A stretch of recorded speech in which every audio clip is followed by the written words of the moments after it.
आप सभी को मेरा नमस्कार। मैं अनिल कौशिक, गणित अध्यापक, राजकीय मॉडल संस्कृति वरिष्ठ माध्यमिक विद्यालय सांगी रोहतक में कार्यरत हूं। प्यारे विद्यार्थियों, आइए आज चर्चा करते हैं गणित विषय के वास्तविक संख्याएं उप विषय पर, जिसका कक्षा क्रमांक 10 है और भाग संख्या 2 है।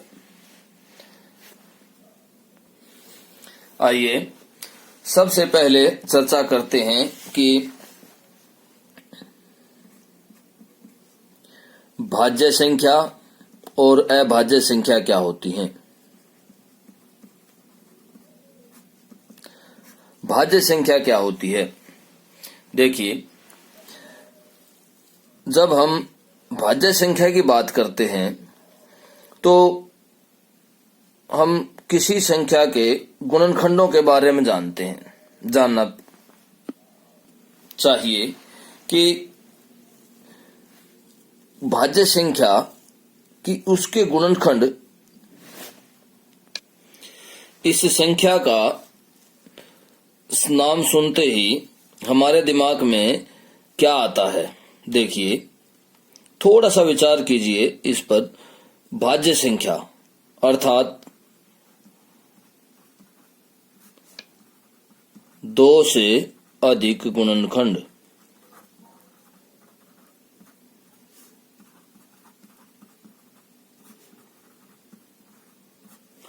मैं यहां पर एक उदाहरण लेता हूं, जैसे 10 है तो 10 के क्या क्या गुणनखंड होंगे? 2 से अधिक गुणनखंड, भाई 1 20 का गुणनखंड है, 2, 5 और 10। किसी संख्या के एक और वह संख्या स्वयं, ये तो गुणनखंड होते ही है, ये तो फैक्टर होते ही है। इन 2 के अलावा जिसका फैक्टर हो जाए, मतलब अर्थात 2 से अधिक गुणनखंड, एक जैसे संख्या हमने 10 ली थी, उदाहरण पर लिया था हमने यहाँ पर 10 का, जिसमें एक संख्या से तो भाग होता ही है 10 से भी भाग होता है, और 2 और 5 से भी भाग होता है। मतलब 2 ये गुणनखंड तो सभी संख्याओं के होंगे, जितनी भी संख्याएं हैं। इनके अलावा अगर 2 से अधिक कोई भी गुणनखंड आ जाता है तो वो क्या कहलाएगी? संख्या भाज्य संख्या कहलाएगी। अब देखिए, भाज्य संख्याएं कहां से शुरू होती हैं। अक्सर यहां पर भ्रांति उत्पन्न होती है कि भाज्य संख्याएं 1 से शुरू होती हैं। ये सोचना बिल्कुल गलत है कि भाज्य संख्याएं 1 से शुरू होती हैं। और पहली भाज्य संख्या 4 है। 1 जो है वो ना तो भाज्य संख्या है और ना ही अभाज्य संख्या है। तो भाज्य संख्याएं 4 से शुरू होती हैं। 4, 6, 8, 9, 10, 12, 14, 15, 16, 18, 20, 21, 22, 24, 25, 26, इस तरह से ये क्या है? भाज्य संख्याएं हैं। तो हमेशा ये ध्यान रखा जाना चाहिए कि 1 जो है ना तो भाज्य संख्या है और ना ही अभाज्य संख्या है। तो पहली भाज्य संख्या जो है वो क्या है? 4 जो है वो पहली भाज्य संख्या है। तो इस तरह से हम क्या निष्कर्ष निकाल सकते हैं भाज्य संख्या के लिए कि ऐसी संख्या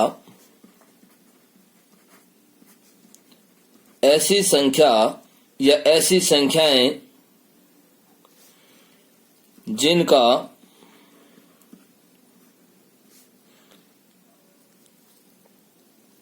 स्वयं और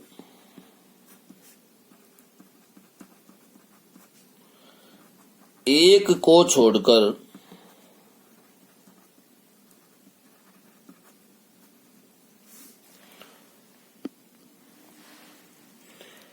कोई तीसरा गुणनखंड भी हो, वह संख्या क्या कहलाएगी? भाज्य संख्या कहलाएगी। और हमने उदाहरण अभी अभी देखा है कि 10 का उदाहरण हमने देखा था कि 1 और 10 को छोड़कर और भी इसके क्या है? 2 गुणनखंड हैं, तो इसलिए यह क्या है? भाज्य संख्या है। अब आइए अभाज्य संख्या पर चर्चा करते हैं। अब अभाज्य संख्या पर चर्चा करते हैं कि अभाज्य संख्या क्या होती है। अभाज्य संख्या जिसका 2 से अधिक गुणनखंड ना हो, कि ऐसी संख्या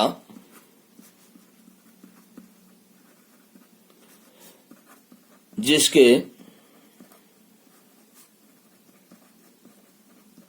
2 से अधिक गुणनखंड नहीं हो।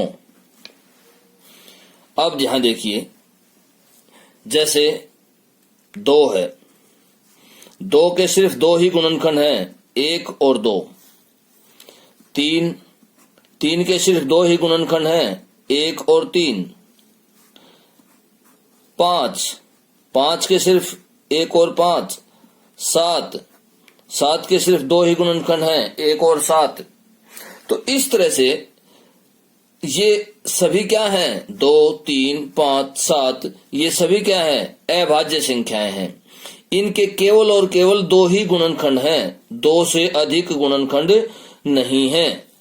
तो इस तरह से हम अभाज्य संख्या को कैसे डिफाइन करेंगे कि ऐसी संख्या जिसके 2 से अधिक गुणनखंड नहीं हो, 2 ही केवल गुणनखंड हो। आप ये भी कह सकते हैं कि ऐसी संख्या जिसके केवल 2 ही गुणनखंड हो, वह क्या संख्या कहलाएगी? अभाज्य संख्या कहलाएगी। तो इस तरह से अभाज्य संख्या 2 से शुरू होती हैं, ध्यान से समझिए।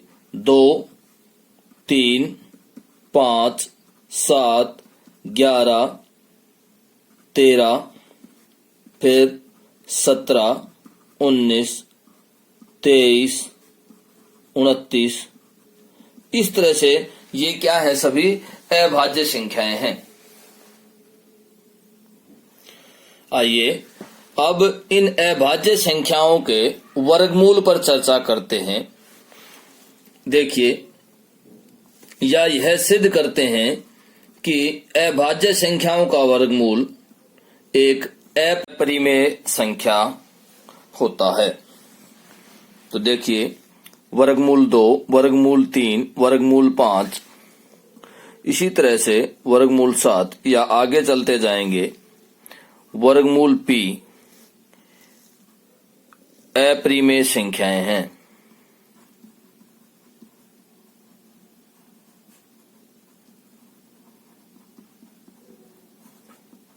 अपरिमेय संख्याएं हैं। यहां पर p क्या है? p अभाज्य संख्या है। यहां पर कंफ्यूज मत होना p से कि p एक अभाज्य संख्या है यहां पर। तो वर्गमूल 2, वर्गमूल 3 और वर्गमूल 5, इसी तरह से हम सामान्य रूप में कह सकते हैं कि किसी भी अभाज्य संख्या का वर्गमूल एक परिमेय संख्या होता है। अभी हम यह सिद्ध करेंगे। तो आइए देखते हैं सबसे पहले कि वर्गमूल 2 एक अपरिमेय संख्या है। 2 एक अपरिमेय संख्या है। हम यह सिद्ध करेंगे कि वर्गमूल 2 एक अपरिमेय संख्या है। तो इस संख्या को हम अपरिमेय सिद्ध करने के लिए सबसे पहले इसको हम कंट्राडिक्शन से सिद्ध करेंगे। तो सबसे पहले हम क्या मान के चलते हैं कि वर्गमूल 2 एक परिमेय संख्या है, यह हम मान लेते हैं। मान लेते हैं कि माना वर्गमूल 2 एक परिमेय संख्या है। हम यह मानकर चलते हैं कि वर्गमूल 2 परिमेय संख्या है और इसको हम कंट्राडिक्शन से सिद्ध करेंगे। कंट्राडिक्शन एक तरह से विरोधाभास होता है कि किसी को मान के चलते हैं और लास्ट में हम जो कंक्लूजन लेकर आते हैं, जो निर्णय निष्कर्ष पर पहुंचते हैं, वो विरोधाभास निष्कर्ष निकलता है। तो हम जो हमने माना था उसको गलत सिद्ध कर देते हैं। तो इस तरह से हम वर्गमूल 2 को एक अपरिमेय संख्या सिद्ध करेंगे। आइए इस पर चर्चा करते हैं। माना वर्गमूल 2 एक परिमेय संख्या है। अगर वर्गमूल 2 एक परिमेय संख्या है तो हम प्रत्येक परिमेय संख्या को किस रूप में लिख सकते हैं? अंश बटे हर के रूप में लिख सकते हैं प्रत्येक परिमेय संख्या को। तो चलिए वर्गमूल 2 को हम p बटे q के रूप में लिखते हैं। और p बटे q के रूप में भी किस तरह से कि यहां पर q क्या नहीं है? 0 नहीं हो सकता, q 0 नहीं है। और HCF किसका? PQ का। P और Q का HCF 1 है। हम यह भी मानकर चलते हैं कि P तथा Q सह अभाज्य संख्याएं हैं।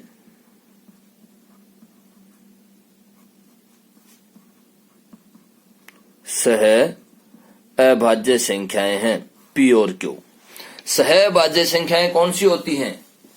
जिनका HCF 1 होता है, मतलब उनमें कोई भी सारो गुणनखंड नहीं होता। हाँ, यहाँ पर अगर सारो गुणनखंड है तो आप उसको हटा सकते हैं, उससे दोनों को अंश और हर दोनों को भाग कर दीजिए। तो इस तरह से हम सह अभाज्य संख्याएं प्राप्त करेंगे P तथा Q, मतलब इनका सारो गुणनखंड HCF जो है हाईएस्ट कॉमन फैक्टर 1 है। तो इस तरह से हम मानकर चलते हैं कि परिमेय संख्या वर्गमूल 2 एक परिमेय संख्या है और वर्गमूल 2 परिमेय संख्या है तो वो p बटे q के रूप की होगी, अंश बटे हर के। अंश यहाँ पर हमने p लिया है और हर जो है q लिया है। और परिमेय संख्या का हर 0 के बराबर नहीं हो सकता। और p और q क्या है? सह अभाज्य संख्याएं हैं। अगर वर्गमूल 2p बटे q के बराबर है तो हम इसको इस रूप में भी लिख सकते हैं कि q वर्गमूल 2 बराबर है p के। अब यहां पर अगर हम दोनों तरफ वर्ग कर देते हैं, दोनों तरफ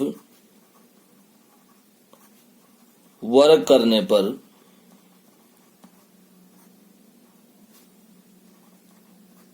देखिए, दोनों तरफ जब हम वर्ग करते हैं तो हमारे पास क्या आएगा?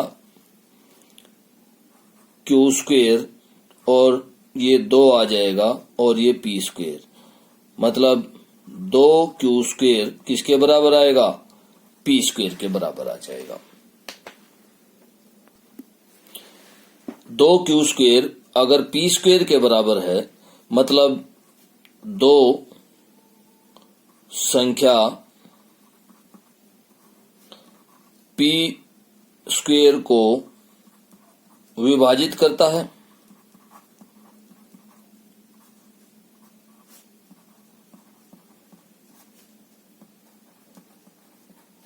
दो संख्या p की 2 को विभाजित करता है। और यहां पर 2 संख्या क्या है? 2 एक अभाज्य संख्या है।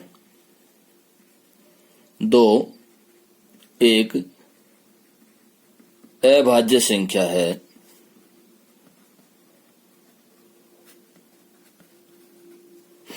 और हम एक प्रमेय की स्टेटमेंट यहां पर प्रमेय की स्टेटमेंट पर चर्चा करते हैं कि प्रमेय क्या कहती है कि किसी अभाज्य संख्या द्वारा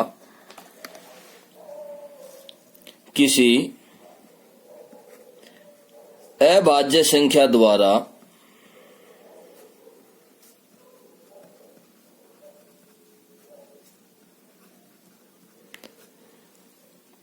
किसी भी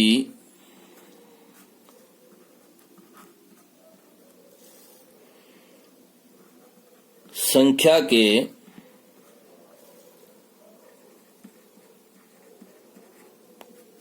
वर्ग को विभाजित किया जाता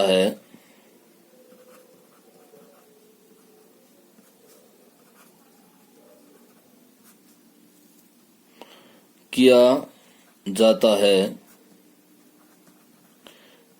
या कोई अभाज्य संख्या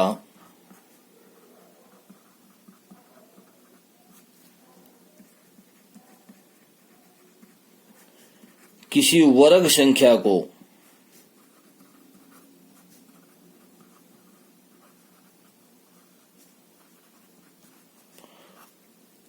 विभाजित करती है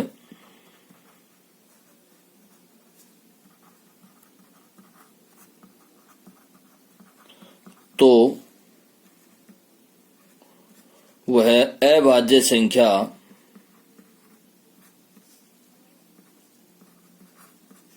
दी गई संख्या को भी विभाजित करेगी।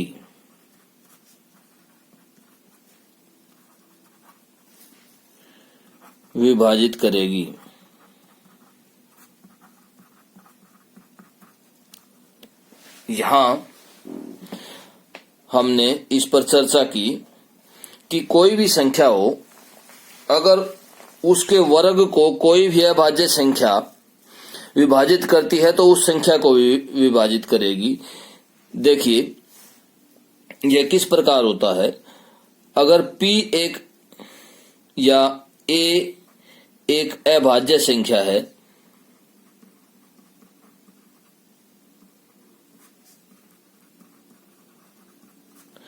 और वो किसी M के वर्ग को विभाजित करती है,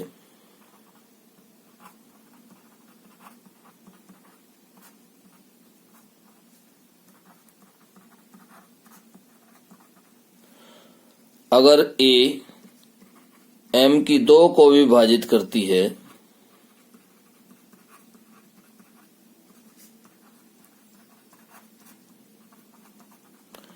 तो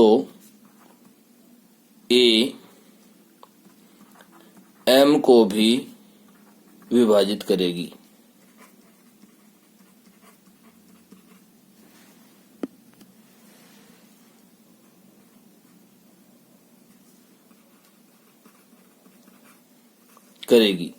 यह एक प्रमेय है और इसकी सहायता से हम यहाँ पर वर्गमूल 2 को एक अपरिमेय संख्या सिद्ध करेंगे। तो हम यहाँ पर हमने इसको बीच में ही इंक्लूड किया था क्योंकि यहाँ हमें इसकी जरूरत थी। अब देखिए हम कहाँ तक पहुंचे थे वर्गमूल 2 को अपरिमेय सिद्ध करने में कि 2 संख्या P की 2 या P के वर्ग को विभाजित करता है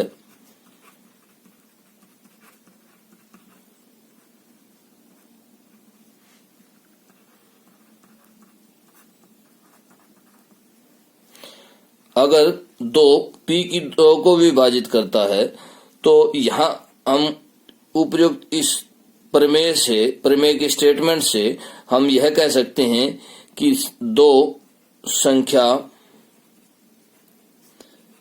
P को भी विभाजित करेगा।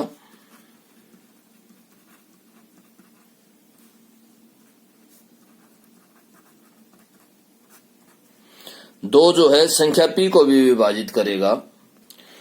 और यहाँ पर हम कारण देते हैं, कारण अवश्य ही देना होता है कि कारण हम कह सकते हैं कि उपर्युक्त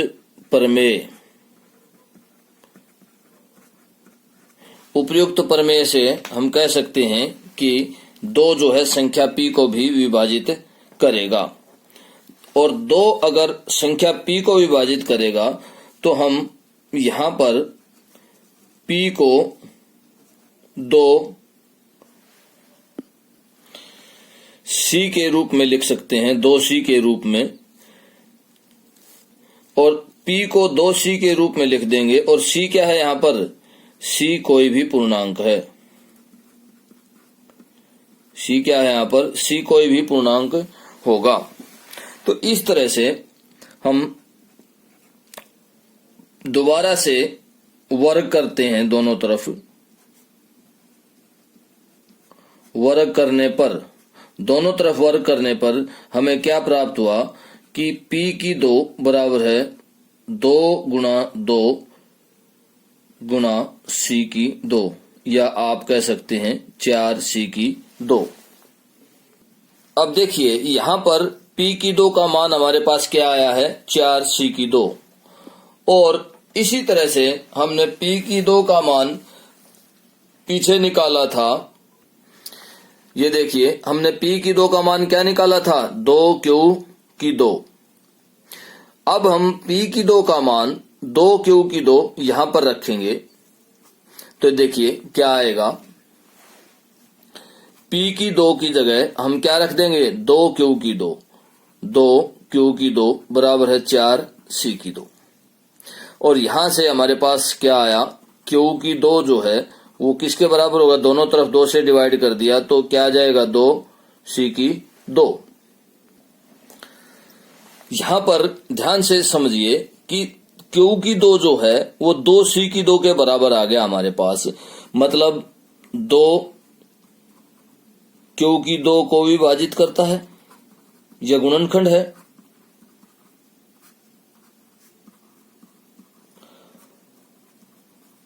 दो जो है q की 2 को विभाजित करता है।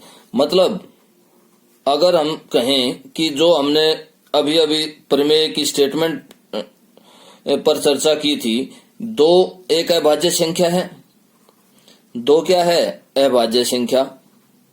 और कोई भी अभाज्य संख्या अगर किसी संख्या के वर्ग को विभाजित करती है तो वह उस संख्या को भी विभाजित करेगी।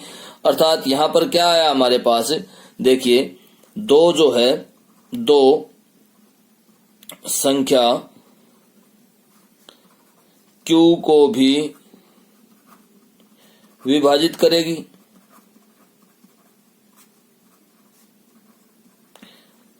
अब ध्यान से देखना, यहाँ पर 2 संख्या q को भी विभाजित करती है और 2 संख्या p को भी विभाजित करती है। ये देखिए 2 संख्या p को भी विभाजित करती है, 2 संख्या q को भी विभाजित करती है। मतलब p और q का सारा गुणनखंड क्या आ गया, 2 आ गया। अर्थात 2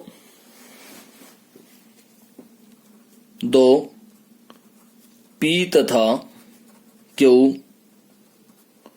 दोनों को विभाजित करती है। और जब यह दोनों को विभाजित करती है या करेगी, मतलब अगर हम HCF निकालें तो क्या आएगा, P और Q का HCF। जब दोनों को 2 विभाजित कर रहा है तो 2 आ जाएगा। या P तथा Q का सारो गुणनखंड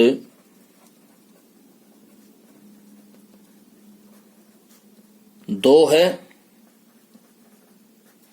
लेकिन हमने क्या माना था शुरुआत में देखिए, ये देखिए हमने क्या माना था शुरुआत में कि वर्गमूल 2 एक परिमेय संख्या है और P और Q का जो HCF है वो 1 है। या मतलब P तथा Q का जो सहभाज्य संख्याएं हैं इनका जो सारो गुणनखंड है वो क्या है, 1 है। ये हमने शुरुआत में माना था। और अब हमारे पास क्या आ गया है, देखिए कि P और Q का HCF 2 है। मतलब P तथा Q का सारो गुणनखंड क्या है, 2 है। और हमने क्या माना था कि P और Q का जो सारो गुणनखंड है 1 है और सह अभाज्य संख्याएं मानी थी। और इसको तो कंट्राडिक्ट करता है, ये विरोधाभास हो गया। तो यहां पर क्या आया हमारे पास, यहां विरोधाभास प्राप्त हुआ या विरोधाभास है। अतः हम कहेंगे कि जो हमने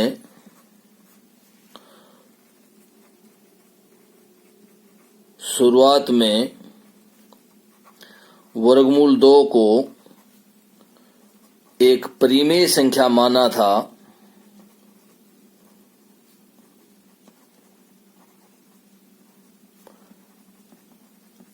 था वह गलत था। इसलिए हम कह सकते हैं कि वर्गमूल 2 एक अपरिमेय संख्या है।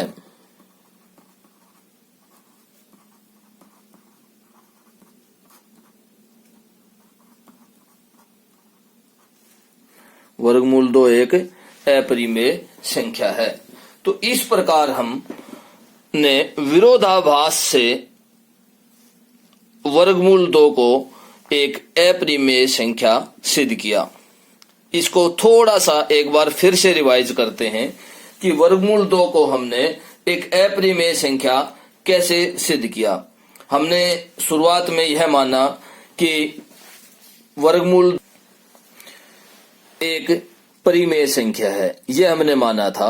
और अंत में हमने क्या सिद्ध किया कि शुरुआत में हमने मान लिया था कि वर्गमूल 2 एक परिमेय संख्या है और p तथा q सह अभाज्य संख्याएं हैं। और अंत में हमने क्या सिद्ध किया कि p तथा q का जो सारा गुणनखंड है या p तथा q का जो गुणनखंड आया है वो 2 है या HCF 2 है। तो इस प्रकार यहाँ पर विरोधाभास है, और विरोधाभास है तो हमने जो माना था वो गलत मान लिया था, और जबकि वर्गमूल 2 एक अपरिमेय संख्या है। तो इस प्रकार आप प्रत्येक अभाज्य संख्या को के वर्गमूल को, प्रत्येक अभाज्य संख्या के वर्गमूल को एक अपरिमेय संख्या सिद्ध कर सकते हैं।